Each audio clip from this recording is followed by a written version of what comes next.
Salutaters, my potats, it is I, Rave, and I am back with another episode of Read with Rave, a series in which I read books or short stories written by myself or by some of my friends. A couple of small disclaimers. Disclaimer number 1, I have already gotten permission from my friends to read their books or short stories so as to avoid copyright. That being said, I will have links to their social media down in the description below. Disclaimer number 2, these books and short stories are not meant for children.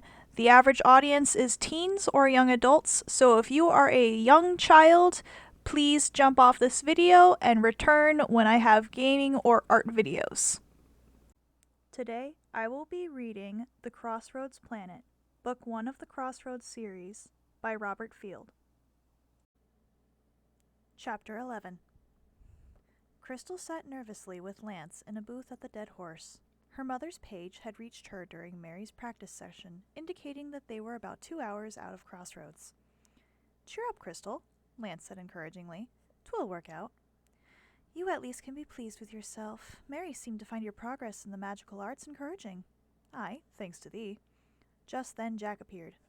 "Lance, Crystal, folk here to see you, in the lobby." Lance nodded while Crystal tried to compose herself. They stepped out of the saloon and went over to the front counter. Her father, who dwarfed many a man by comparison, stood next to her mother. Her father wore business attire, dark suit and tie, rather dusty from the coach down from landing. Her mother was more comfortably dressed and immediately reached out to embrace Crystal. Crystal herself had selected the blue-shaded dress with matching cape for the meeting. Lance himself had the outfit he had worn at the feasting. "You've worried us, dear," her mother said quietly. "But your father and I talked, and I think I made him see reason." She stepped back and looked at Lance. "You must be Lance. Pleased to make your acquaintance. Is there somewhere we can all sit?" Lance escorted the way to the large booth they'd engaged for the evening and signaled for service. "Make it a pitcher," he said to Lucy. A pitcher and 4 earthen mugs arrived speedily. Lance had laid a large tip in advance on the bar for uninterrupted good service. Lance poured the ale and ceremoniously distributed it. Both Lance and her father took goodly swallows. Mother tasted the dark brew cautiously, while Crystal took a nervous swallow herself. Finally, her father cleared his throat. "Crystal, you evidently became a woman at some point, and I failed to notice. You are still my daughter, though. I had planned out the best education for you, but I wanted you to be versed in traders' ways first." "Father, I am not a trader, and I am unlikely to become one. My understanding is that your plans generally including having me marry another trader. Frankly, that is quite impossible now. I met Lance shortly after arriving in Crossroads, and he has been instrumental in persuading the university to admit me." Her father aimed a stern look at her, and Crystal cowered. "I realize now that I never had any hope of keeping you from your own life, but I do wish you'd have obtained our approval first." "Well now, if I had asked, would you have agreed?" "I rather doubt it." Lance chose this moment to break his silence. "Sir, thy daughter be not only thine now, she be her own mistress now, as well as a bondmate to me." Dark storm clouds gathered over her father's brow. "What? You've married? Or are you just living in sin?" Lance responded firmly. "Sir, you presume to apply off-world custom to this planet. It be no sin here." Crystal recovered enough to speak again. "Daddy, we're heart-bonded. That means not only is it a lifelong bond, but a closer union exists between us than in some marriages."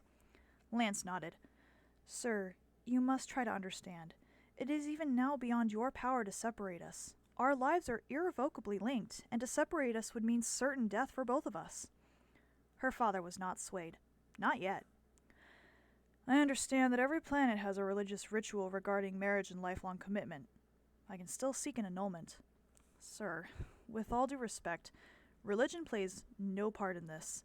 A physical bond, an energy conduit, now exists between us and cannot be removed. Each of us sought such a bond, cast about with our hearts for a suitable mate, and finding each other, we bonded. We seek no approval or permission on your part. We need no leave to continue our lives, although it would be nice if we could still be friends with you." Crystal looked up. "Mother, Your turn." Her mother spoke at last. "I believe the two of you. I really do. And I want to believe you. I think Dad is being a little slow-witted today." She turned. "Honey, can't you see? She's grown up. She's flown the coop, and you'll not be getting her back." She turned to Crystal.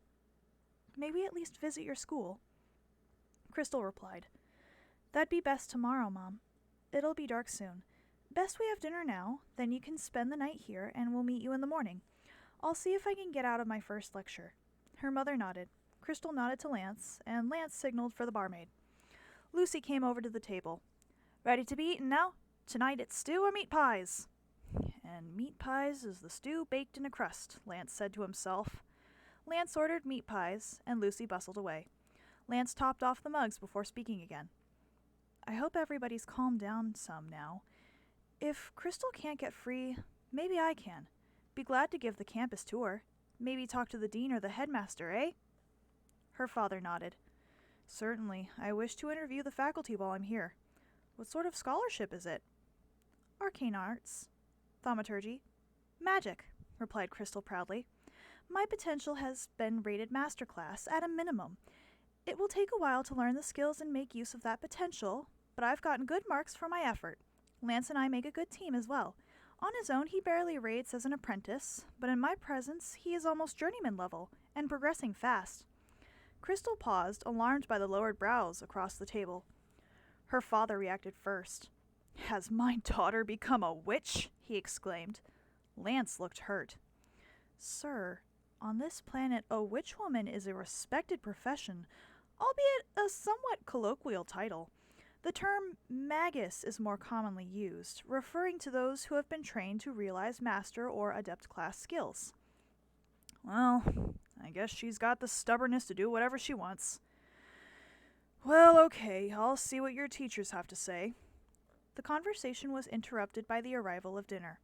Lance and Crystal dug in with a will, satisfying the appetites fueled by an afternoon of magical exercise. Her father took a modest portion, while Mother ate sparingly. When the food was gone, the conversation resumed, but remained blessedly clear of all but the lightest of topics. Basically, Father and Lance remained silent, while Mother chattered on, and Crystal interjected the occasional question. After dinner, her parents got a room in the inn, while Lance and Crystal returned to campus. Once beyond the torch-lit square, Crystal summoned a spirit filament over their heads and allowed it to accumulate enough visible energy to illuminate sufficiently so they could see the path. Although this was not, strictly speaking, necessary, since the path, through long usage, had acquired an accumulated residue from the energies of those who had trod it and could be seen, albeit faintly, via spirit sight. "Now I know why you were so worried about what your father might say," Lance remarked as they strode along. "I think, though, that if he talks to the dean and Mary, that they will make him see the light." The next morning they decided that Crystal should go to class, while Lance showed her parents around. He showed up at the Dead Horse at the conclusion of the breakfast hour, and they started out for the campus. The day had dawned clear and cold, but the morning sun had still not removed all of the night's chill. Lance wore a warm cloak, while Crystal's parents shivered despite their thermal jackets. Where the road emerged from the trees to cross the broad lawn, they stopped, speechless. "What does thee think of our fair college? This is not the main university, but merely the College of Magic." Her father looked suitably impressed. "If I recall right, this planet chose to revert to medieval culture. Things were pretty strict then, weren't they?" "Well, sir, we haven't been completely faithful to the original medieval period of the planet Earth. We've kept what makes sense, but allowed ourselves to make use of some technologies, inconspicuously, where pragmatic. However, as magical abilities have increased, we are less dependent on technology than the settlers." Crystal's mother just looked thoughtful as they entered into the outer compound. "On the left are the stables, and over there is the sally where students can train in martial arts." They entered the inner compound. Straight ahead of us is the master's court. Most of the faculty have their rooms there. On our right is the keep. That's where we eat, also the library and the headmaster's office. The building you can see beyond the keep is where most classes are held. I'll take you on in to see the dean. He's arranged to give you an hour this morning, and I'll meet you back here afterwards." He deposited them in the dean's outer room and departed. "Must they always use such quaint terms for everything?" Mother remarked. By lunchtime, Crystal's parents had been given a thorough tour of the inner and outer campus, met with the dean, the headmistress, and Mistress Merriweather. Mistress Merriweather graciously invited Crystal's parents, along with Lance and Crystal, to dine with her at the dining room in Master's Court. Over lunch, her father had to admit that he was at last beaten. "I can't say I approve of how she did this, but she's young and headstrong. It looks, though, that the course load you've saddled her with ought to steady her some. I haven't actually seen any demonstration of her skills, but you look like a pretty smart lot on the whole." He paused. "Will these two young lovers be able to get a proper wedding? I can't abide the thought of my daughter living in sin, but I realize that a trial period is pretty common these days." Mary looked thoughtful for a moment. "Well, seeing as they're heart-bonded already, I don't think any church ceremony is going to improve their relationship any. Furthermore, whichever church they might pick would want to have a say in running of their lives thereafter. So frankly, I don't recommend it. Now, the college can hold a small ceremony that we sometimes do when folk want it publicly noted that they be a team. We can give a nice certificate attesting to the nature of the bond between them, have a nice dinner, then go drinking and cruising afterward. Some like that kind of attention." "Well, Mother wants something in a chapel, right, dear?" said Father. "Whatever you say, dear. Guess being traders, we can't be too picky about the details." Father nodded at Mary. "Take about a week to set up," Mary replied. "Lance, can your parents get away?" Lance considered. "Well, ore processing is shut down for the season. Don't see why not. They'll just be glad I got hitched to someone finally." After lunch, her father went back to town to make some arrangements, but what exactly he wasn't saying. Mother accompanied Crystal back to the suite while Lance went to class. "Nice place you have here." "Nice view," she said, looking around. "It's a bit bare, though. Are you sure there's nothing we can get you?" "No, Mom. I'm just fine, really. What's Dad got planned?" "Well, dear, he consulted as to what is expected of the father of the bride around here, and it seems like there will be a lot of food and more liquor. Most folks seem to want to drink until dawn. You've certainly managed to pick a planet to shock your mama with, if nothing else. Folk around here know how to throw a party. I've only been to one, but it was fairly quiet." "Well, dear, don't let it slip your studies." "Well, I practice the common stuff all the time. I mean, I can recharge my power packs now, and light my way on a dark path at night, all by magic. There's a lot of possible using the spirit energies, and in a lot of ways that rival technology." The conversation was interrupted by her mother's telephone ringing in her purse. Mother answered it, spoke for a moment, then turned to Crystal. "Your father has some questions about the arrangements he's making." She handed the phone to Crystal. Crystal spoke for a moment, then sat down at her desk. "Dad, I'll have to ask Lance." "Just a moment." She stared out the window at the scenery for a moment. Lance had inadvertently brought the two of them into the dream world while she was in class. Now could she consciously initiate that state? She unfocused her eyes and imagined Lance's eyes, uncertain for a moment, and then drew on some spirit energy, which helped increase the sense of Lance's presence. It seemed to work, for a familiar dreamy sensation established itself, and suddenly Crystal sat in the sunny glade, her mother's communicator in her hand. She held it up to her ear. "Dad, can you hear me okay?" Her father's reply echoed all about the glen. A short distance from Crystal, Lance sat. Crystal addressed her father's questions and relayed the answers to her father. She held out the telephone to where her mother might have been standing, and it disappeared from her hand. "Lance, thank you for helping. I think my dad is trying to do the best wedding possible. I'm sorry to have interrupted your class."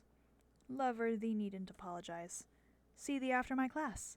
Lance clapped his hands and the dream world dissolved. She turned to her mother, who had just terminated the call. "Well, did that answer Dad's questions satisfactorily?" "Yes, dear. But how did you get Lance's answers?" "Mother, Lance and I enter a private world that we share, and I was able to talk with him and get the answers." "But all you did was look out the window." "Yes and no, Mother.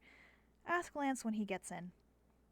Well, dear, while we have some time, there is a question I've been meaning to ask you. What does Lance think about having children someday? I don't know, Mother. I haven't asked. We haven't really thought about the future yet. Well, perhaps it's time. Have you thought about a career? It depends on how my training proceeds. Certainly, I can expect a teaching position if I complete postgraduate work and get a doctorate. I could also have a business on the side. Mistress Amber, the headmistress, does that. If business does well, I could go into business full time. Lance and I might start a partnership. That would be almost vital anyway, since Lance can't do much magic without me. I see, dear. At least you've thought about your career. Well, your father and I would love to have grandkids someday, so once you get your career established, do give it some thought. Just then, Lance came in. Hello, Lance. Did Crystal really talk to you while you were in class? Yes, milady. She asked me some of the wedding preparations, how many guests to expect, what they would want to drink, and so forth. Was Crystal able to relay the message? Mother swallowed and turned a little pale before responding. Well, yes, but I still don't understand it. If this not be impertinent, milady, just exactly how may I address thee and thy husband? Just Quentin and Ursula is fine. Oh, I guess you can call us Mom and Dad if you like. We wouldn't mind. This milady stuff is far too formal for my taste. Yes, Mom. I have to tell thee that thee stands less on ceremony than my parents, ever so formal, even with their own son. I guess I've disappointed them over the past few years. Every so often the College of Magic scouts about for new talent. Scouts came to my village and they detected potential in me. I'd been a lively enough youth through my teen years, but when I went away to school, I just went overboard. All the drinking and wenching I'd been doing didn't do my talent any good, and I was on the verge of being suspended from the college and reassigned to the main university when Crystal showed up. She's done a world of good for me, I'll have you know. Mother looked thoughtful. My daughter helping a wild stallion to settle down. Imagine that! I guess she's not the girl who ran away from the ship 4 weeks ago. No, Mom. And I'm not the boy I was before she arrived either. Our lives began to change even after she arrived in town. But little did we know it. We kept running into each other, seemingly by accident, then being mysteriously parted again. We finally found an opportunity to really talk to one another, and the rest, as thee might say, is history. A fairy tale romance, our daughter, oh my, Mother laughed. It'd be not all fun and games on this planet. Much as the original colonists strove to recreate an ancient Earth society, but with all the bad parts left out, still someone has decided that they bring back the dark specter of evil as well. We thought we had eradicated the evil in the last century, this fine medieval castle and grounds here having then been granted to a newly founded college of magic, that we might train and enlighten those with magic talents, turn them from the path of evil, and place them in honorable occupations. Crystal is right. We could start a business after I graduate, which I would manage primarily while she completed her postgraduate work, and then join the business full-time or possibly teach some as well. Crystal could actually join the business full-time at any time after completing the undergraduate program. Crystal and I both need to choose a major. I had been majoring in healing, but my talent had all but disappeared, and my master refused to teach further. I have a new faculty sponsor now, and I don't think healing is going to be my ultimate focus. Well, son. May I call you son? I have found that sometimes people are scared of the thought of becoming more mature, and act all the more childish for it. Then all of a sudden, something happens to them, and they realize that life sometimes demands a more mature approach. Don't forget how to be youthful, though. One of the signs of true maturity is knowing when to kick back. Thank you for joining today's episode of Read with Rave. I apologize for my stumbling, but I'm working on reading better, so I appreciate your patience. If you liked, please like, comment down below if you want me to do more of these, subscribe to my channel if you haven't already, and don't forget to splash the bell icon so you never miss another video, and I will catch you all on the next wave. Bye!